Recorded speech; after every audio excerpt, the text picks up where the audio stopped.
Okay, good afternoon and welcome to our last digital spring training session.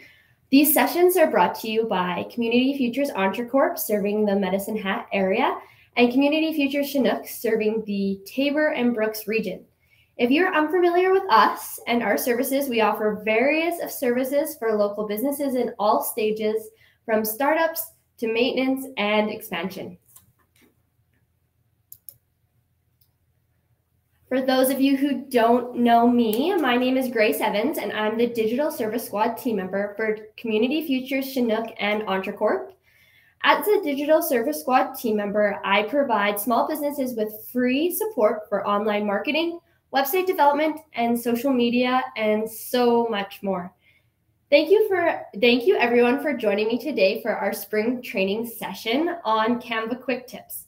Please feel free to ask as many questions as you'd like in the Q&A section and leave general questions in the chat. If you want to view the presentation in full screen, the expand icon is located in the top right corner of my presentation.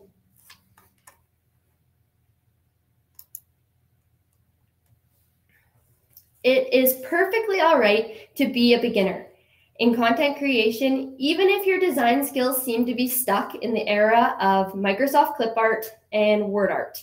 Flashy graphics and intricate designs do not solely define the world of content creation. It's about conveying an idea and stories and connecting with your audience. While polished visuals can enhance your content, it is the authenticity of your message and the value you provide that truly matters. So if you find yourself grappling with outdated design skills, embrace it as an opportunity to learn and improve. Remember that content creation is a journey of growth, and with dedication, practice, and a willingness to explore new techniques, you'll gradually evolve and discover your own unique style that resonates with your audience. Embrace your beginnings and let your creativity shine through, regardless of where you are currently standing with your design skills. When it comes to content creation, there are a few common design mistakes that creators often make. Here are some of the most prevalent ones to watch out for.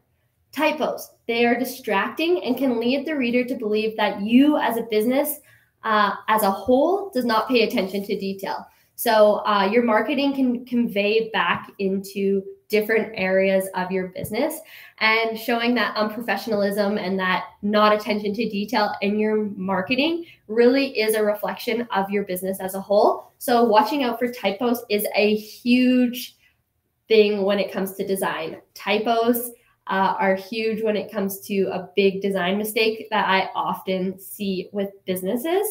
Next would be too much text.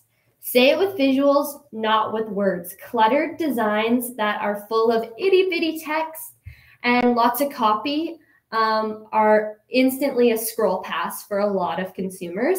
So anything you can kind of condense on and throw in maybe your caption or in a blog post even that you can link to, say, a social media post, is worth it. As it says, say it with visuals, not with words. These channels we're using, like Instagram, Facebook, even TikTok, all those sorts of platforms, they are visual platforms, not blog posts that someone is wanting to read through. So a strong picture of a product with a short to the point caption says it a lot better than a Canva design or a design in general that's cluttered with text. Next common mistake I see quite often is completely ignoring your business's branding. Abandoning your branding can make your business come across as unprofessional. This is especially something I'm going to get to later in the presentation as well. With design platforms like Canva, where you're using templates, I find it's really easy to just grab a template or grab a photo and just roll with it. Without relaying it back to your brand identity or your feeling of your brand. So it's really important, brand colors, text, all those sorts of things, to keep them in mind whenever you're creating content, whenever you're posting photos, and really sticking to your branding. I cannot stress that enough. That consistent feel of branding does so much for your customer and client relationships when it comes to your marketing. And lastly is creating one ad and posting it on all platforms. Every platform appeals to a different demographic, as well as what size you see it on, like a phone versus a computer. This is also true when it comes to different platforms. So something you can post, say, on Twitter may not be the right sizing for, say, Instagram. And then this is where you end up getting weird looking photos because they crop wrong, maybe cropping out important information, maybe cropping someone at an unappealing angle. So it's really important to keep that in mind. We don't want to chop people's heads off when it comes to a good photo. It can be a good photo, but if it's not the right dimensions, it's not going to come across the right way. So by being aware of these common design mistakes in content creation, you can avoid them and create more visually appealing, engaging, and effective content that really resonates with your audience. Regularly evaluate your designs, seek feedback, and strive to continuously improve and refine your content creation skills. So just being here today, you're doing exactly that. You're taking the next step in upping your content creation skills. Next, I'll be talking about visual marketing strategy. Creating a visual marketing strategy is a powerful approach to capturing the attention and engaging with your target audience. Visual content has the ability to convey a message so quickly and so effectively, leaving a lasting impression on your viewers. So first, this is kind of a quick breakdown of creating a visual marketing strategy. Obviously, you can go much more in depth with each of these points, but I just want to kind of touch quickly on each of them. So first, target market research. Know your audience and know them well. If some of you attended our last spring training session, it's all on target market, and this can be found on YouTube.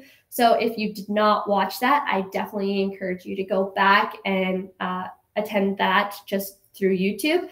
It talks about knowing your target market and creating a customer persona, and it goes more into detail. So I encourage you, if you did not attend, to definitely go check that out. Next, your visual marketing strategy is setting the mood.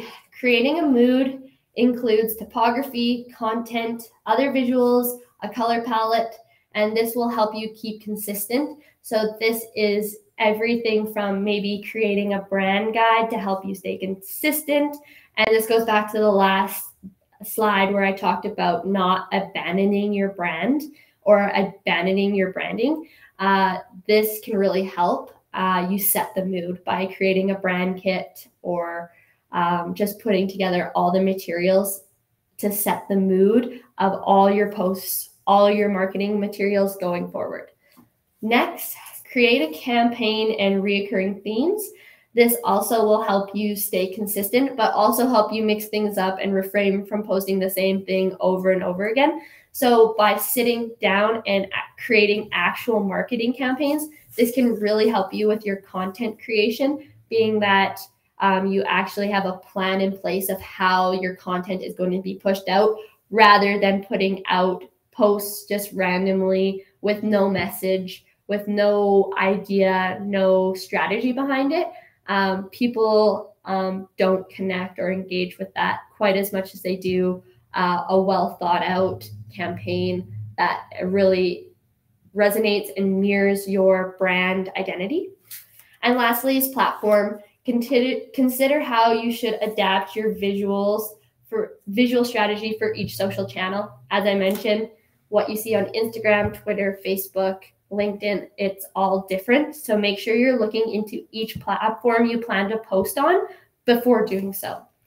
Tailoring your visuals to fit each platform's unique requirements and best practices will only maximize the impact and the engagement you have on your audience. Next is, these are examples of keyboard shortcuts. These are 3 examples of keyboard shortcuts that will assist you with the design process. I'm introducing these to you today because it's a quick tip that often when I'm talking with clients and I'm demonstrating Canva, they're always super intrigued on how quickly I can navigate my way through a design. And this is absolutely my secret to being able to do so, is these 3 keyboard shortcuts. So number 1, Control Z, undo. Number 2, Control C, copy. And lastly, Control V, paste. Keyboard shortcuts are a really valuable tool to enhance productivity and efficiency in various digital tasks. These shortcuts provide quick and convenient alternatives to navigate through menus and without using a mouse or using a menu. By memorizing and incorporating these keyboard shortcuts into your workflow, you can save precious time and streamline your actions. Now into the more Canva-specific information. So customizing templates. Remember, Canva templates are only the starting point, and you have the freedom to make them your own. Experiment with different customization options and let your creativity shine through. By leveraging Canva templates and customization features, you can create visually stunning designs effectively and effortlessly. Here is an example of me using a Canva template, but incorporating my own photography and brand colors. And it's just that. Customizing a template can be as simple as incorporating your branding and adding your logo. However, I encourage you to try and make your design as unique and relevant to your business as possible. Because I find when people start to use Canva templates, too often Canva users just kind of go in, throw in their information and put it on social media. But me as a Canva user and you as a Canva user will know then as consumers as well, when we're scrolling through social media and you see the same post 4 times from 4 different businesses, it can kind of relay the message, because all you see is like, oh, I saw that post. Someone used that exact same template 2 posts ago. So just be wary of that and try and make your content as unique to your brand as possible. So next part of the presentation, I'm going to be going into demonstrating some Canva tips, some hands-on stuff. So if you haven't yet made your screen into full screen, you might want to. It might make it easier for you to see what I'm doing. But if not, that's great as well. And so here on the screen, I have my Canva project open. And kind of how I like to do my Canva projects is I like to start from the top of the design to the bottom of the design. So first off, with this design, I'm going to create a title for it. Of course, titles, copy, and all that can change as you go. Of course, I'm working within a text box here. So first tip I'm just going to show everyone is, of course, as simple as being able to adjust text. You can adjust text using this scroller at the top, as you can see here. But in Canva, you are also able to adjust text by stretching and grabbing onto the corner, which I find really handy as well, especially since we're working with such a small canvas here.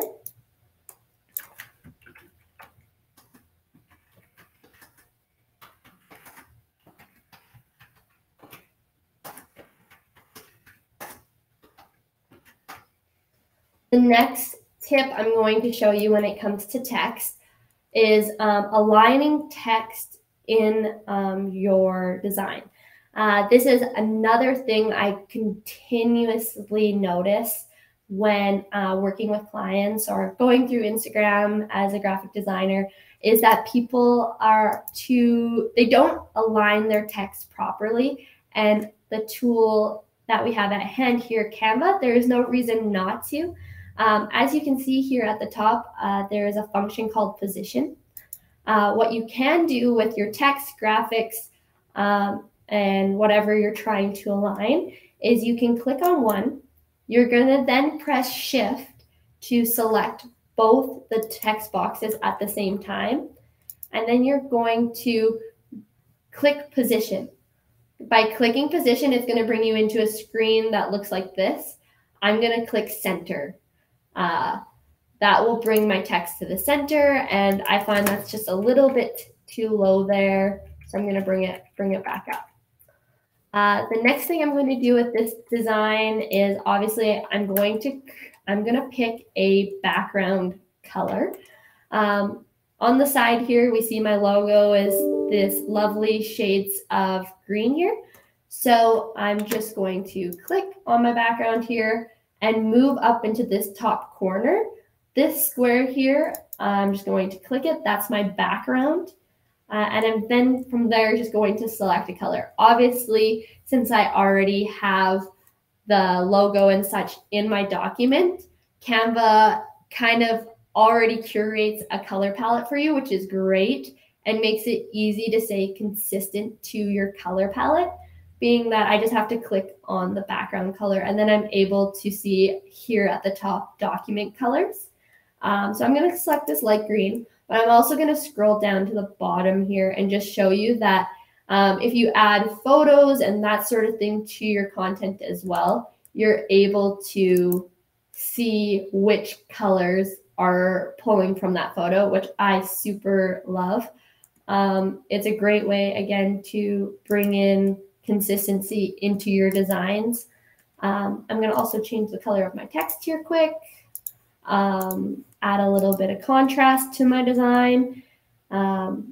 Like I said, I like to work from top to bottom. So I'm then just going to add my photo that I have here. Again, being able to scale photos up and down, you just squeeze and pull the corner and size it to your canvas. So you can even kind of crop it if it's not quite fitting. I like to use the up and down arrows on my keyboard to help me adjust and place images on my canvas. So this is kind of what my design's looking like right now. The next skill I'm going to show you is just kind of an addition of a little, it's a design tip. It's definitely not necessary tool to know, but I always like to do it as something, as a little extra to add to my designs. So we have these paw prints here, and obviously just putting them on this design here, they're very distracting. We can't really read the text very well at the top here. But I still want to incorporate these paw prints somehow. So what I'm going to do is I'm going to go up to the top of my Canva project. And there is this little icon here that looks like a grid, and it says transparency. So I'm going to click on that. And obviously these paw prints are at 100% transparency right now. So I'm just going to pull them down. And now they kind of fade into the background, which I really, really like. And it kind of provides like the same feel of having them there, but they're not quite as distracting to, say, the viewer as they were when they were just black and in your face. Next thing I want to show you, and I'm just going to add on to that quickly before I move on, actually. This is great for if you want to add your logo to a design, but you don't necessarily want it to be front and center. A lot of times I will throw a logo onto a design and then pull the transparency down kind of as like a watermark. So it's there, you see your logo, but it's obviously kind of faded to the background. So it's not the main focal point of the design. And so the last thing I'm going to show you on this particular project is how to properly layer a design. So obviously here we can see that this paw print is kind of on top of this little dog's face. And although it kind of looks fine, I don't like it. So what I'm going to do is I'm going to select my dog face here. And I'm going to right click, and it's going to bring me into this menu here. I have all these options, but what I would like to choose is the layer function. From there, I'm going to select bring to front. That brought my dog's face to the front and booted the paw prints to the back. So now there's no paw print on the dog's face. This is great for obviously when you're in designs, so properly layering things, bringing text forward if you want to put a photo behind it. Great tool for that. And again, that's just you right click and you go layer. And from there we see you can bring forward, bring back. You can click this as well. That will show you how your presentation is layered. I'll let you guys kind of play around with that on your own. And I'm just going to move on to my next example. So here again, I'm going to present that obviously I like to work from the top to the bottom of my design.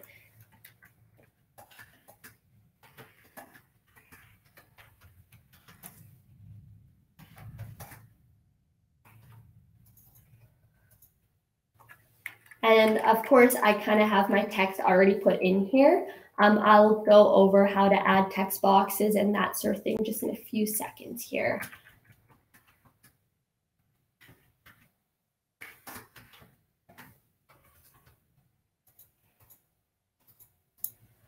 Just adding my text.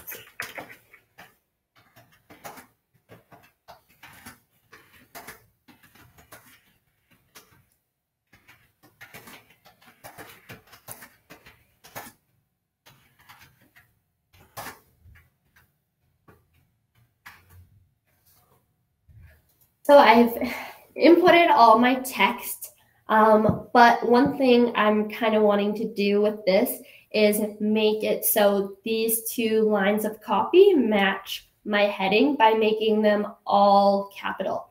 So there's a really easy tip to this in Canva. And so just click on the text you want to edit, make sure your text box is selected, and then this tool at the top is called uppercase. So once you click on the uppercase, it will make all your text uppercase.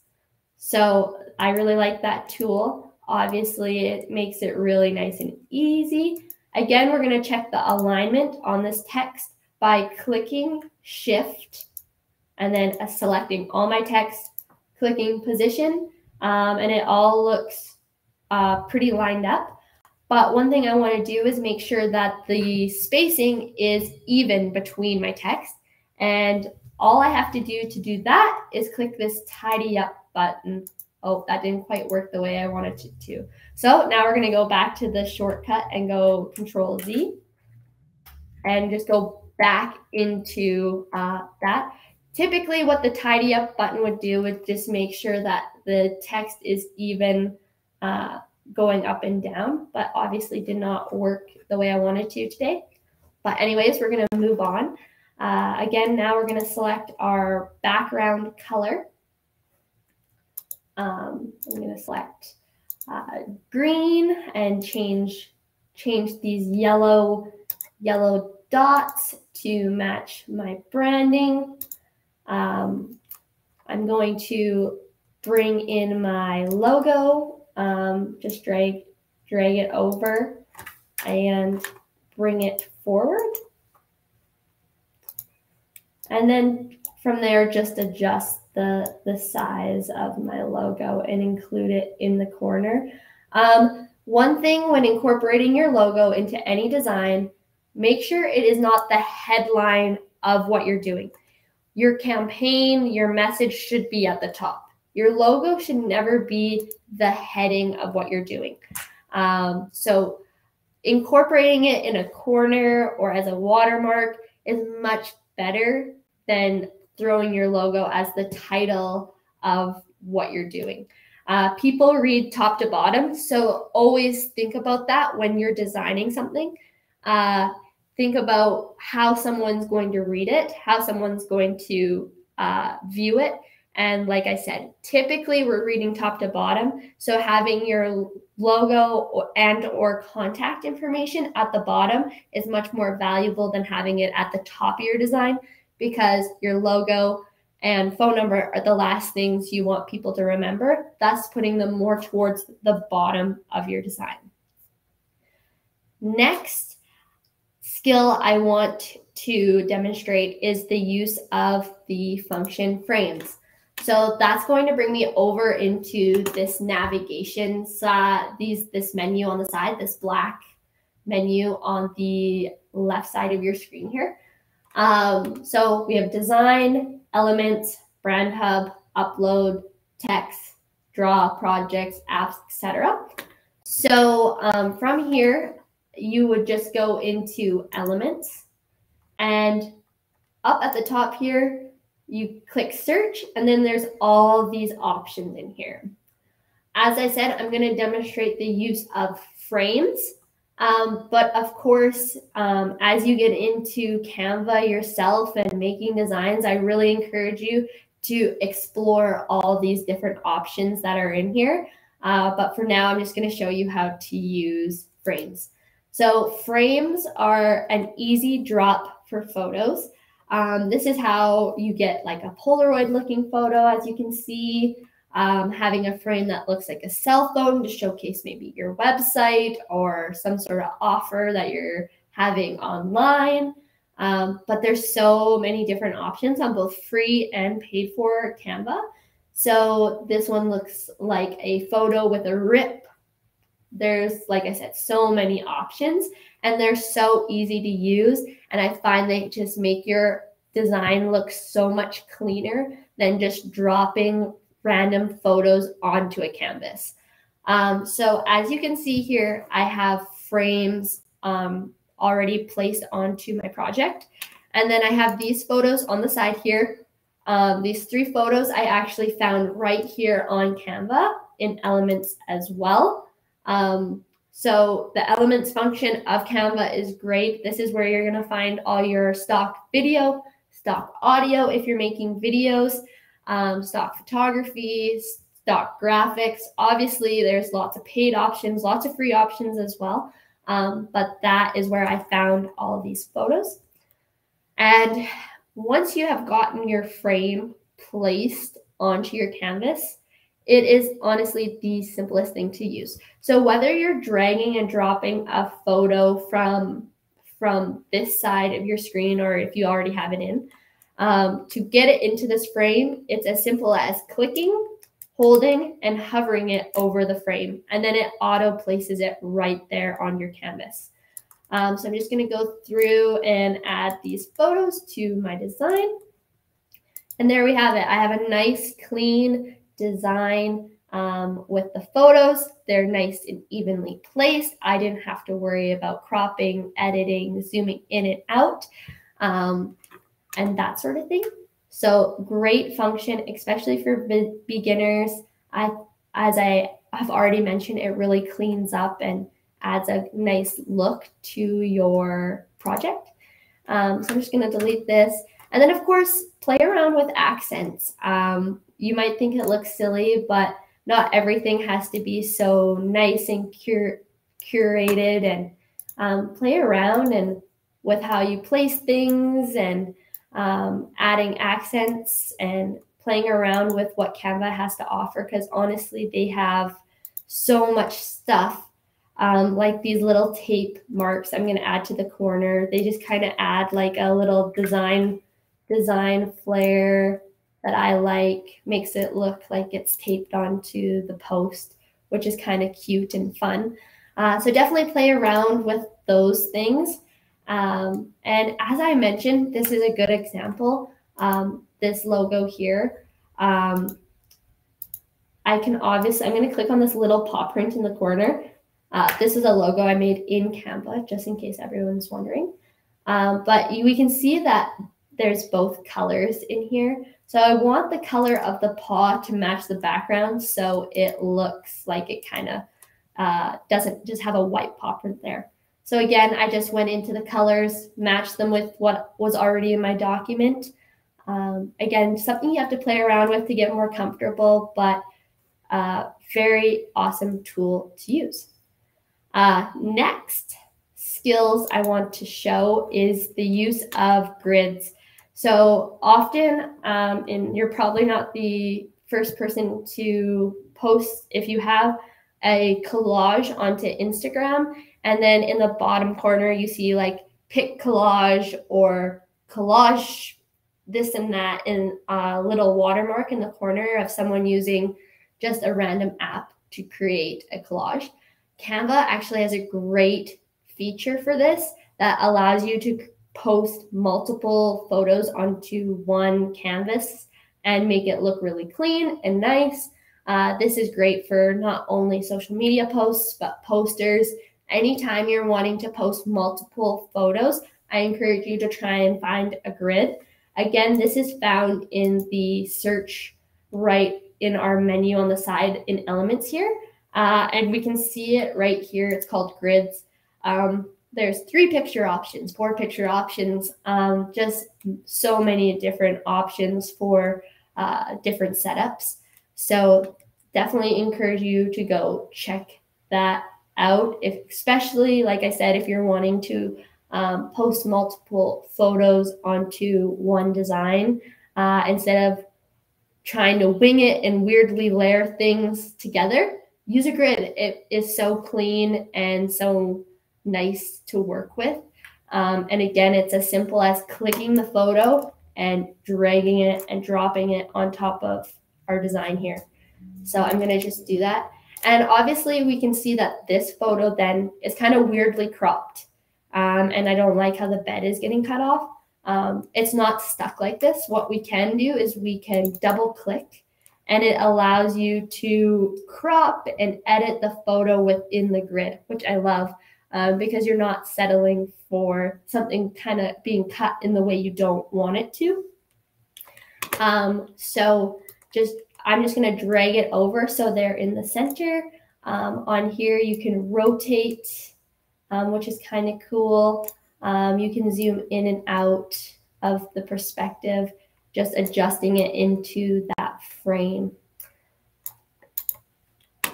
And I'm just going to drag and drop the rest of these, kind of center them, and just add my logo. And that is as simple as a post honestly needs to be. I think a lot of times when we are given tools such as Canva, it gets really easy to get in there and overcomplicate things when a post just needs to be as simple as a couple photos in your logo. Of course, the fun stuff is great to put out there as well, but definitely don't need to overcomplicate things. And sometimes all you need to do is throw your logo on a photo, and Canva is an excellent tool to do that. Again, I'm going to go in, I'm going to change this paw print just to match the photo and maybe look a little bit like more purposeful. And I encourage you, that is a big thing with design as well. If you have a logo and it is not a PNG, so you're trying to put it on a design and has a white border around it, I would encourage you to look into getting that made into a PNG. It really enhances your designs when you're throwing a logo that has a transparent background onto a design. Personally, as a consumer, as a graphic designer, I just love to see like a logo, like I said, with a transparent background. It's a lot easier to put on top of things. It looks a lot more purposeful. It looks a lot more detail oriented. So just something to think about with that. And yeah, so those are kind of the tools I wanted to cover today. Once again, thank you for joining me today and participating in our digital spring training. Remember that content creation is a journey of growth, and with dedication and practice and a willingness to explore new techniques, you'll gradually evolve and discover your own unique style that will resonate with your audience. Embrace your beginnings and let your creativity shine through, regardless of where you currently stand in your design skills. This is only the beginning. There are so many tools on Canva to explore and learn.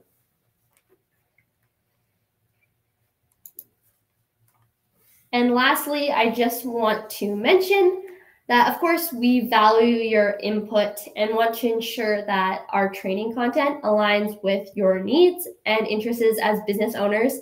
So if you don't mind, just scan the QR code on the screen and it'll bring you to a Google form that will allow you to provide us with topics and suggestions for Lunch and Learns in the fall.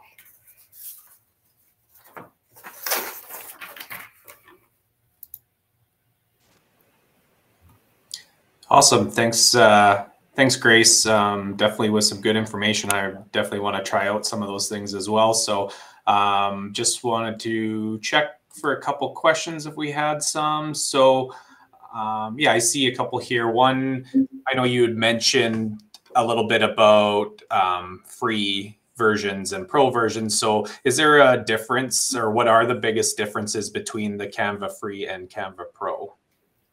Both the Canva tool, like both the free and paid version of Canva, are so great. I'd say personally, I use both. I use a personal version at home and I use a pro version when I'm at work. And the biggest difference, I believe, is just the access to different assets. So stock images, stock graphics, stock video, obviously you have a lot more access to different types of templates and things like that, as well as the brand kit option for Pro is great. But ultimately, I'd say the biggest difference between the two is the assets in which you have access to, which a lot of stock image websites have so much more. So if you are on the free version, there is other options to find stock images, videos, all that sorts of things. If anyone in the presentation today is ever looking for guidance in the directions of finding better stock material, definitely reach out to me. I can help you with that. But of course, I'll stress at the end of the day, organic content is better than stock content. So if you can be using your own photos, your own video, that is definitely going to do better in terms of engagement than using stock material anyways. So again, that would just be what I find the biggest difference between the two is. Perfect. And then are there any other good resources that will help me further learn about using Canva? So Canva itself has a like a huge library of resources called the Canva Design School. It's great. It has short tutorials, videos, and just like small condensed courses on different aspects of Canva. So whether you're wanting to learn to make TikTok videos or corporate videos with Canva or social media posts, posters, print materials, they have a huge library of resources on their own platform for people. Of course, if you're wanting to learn more about Canva than what I touched on today, sign up for the DSS if you haven't already. If you have worked with me in the past and want to learn more, please just reach out to us with the DSS because I'd be happy to do an hour session on Canva and answer all your questions. Perfect. And I see one other question here from Pat. Are there ways to have clickable content details on your Canva design? It's dependent on, I guess, what platform you are putting it out on. Of course, on Instagram, nothing's going to be clickable unless you add their clickable features.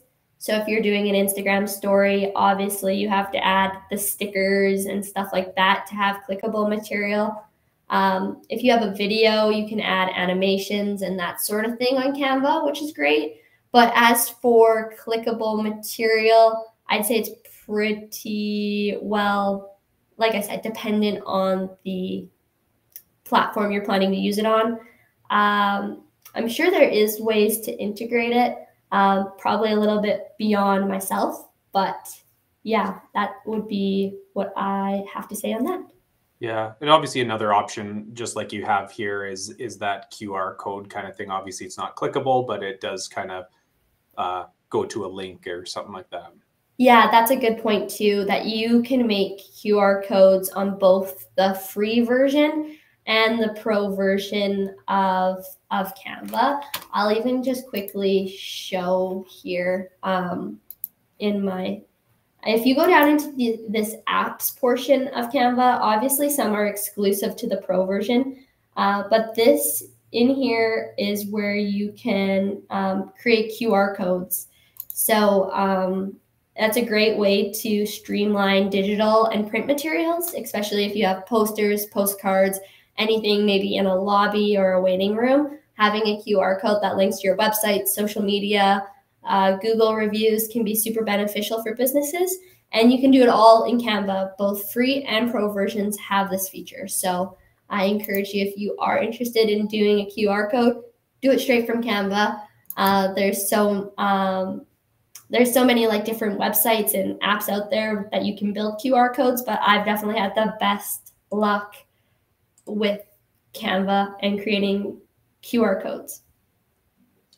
Awesome.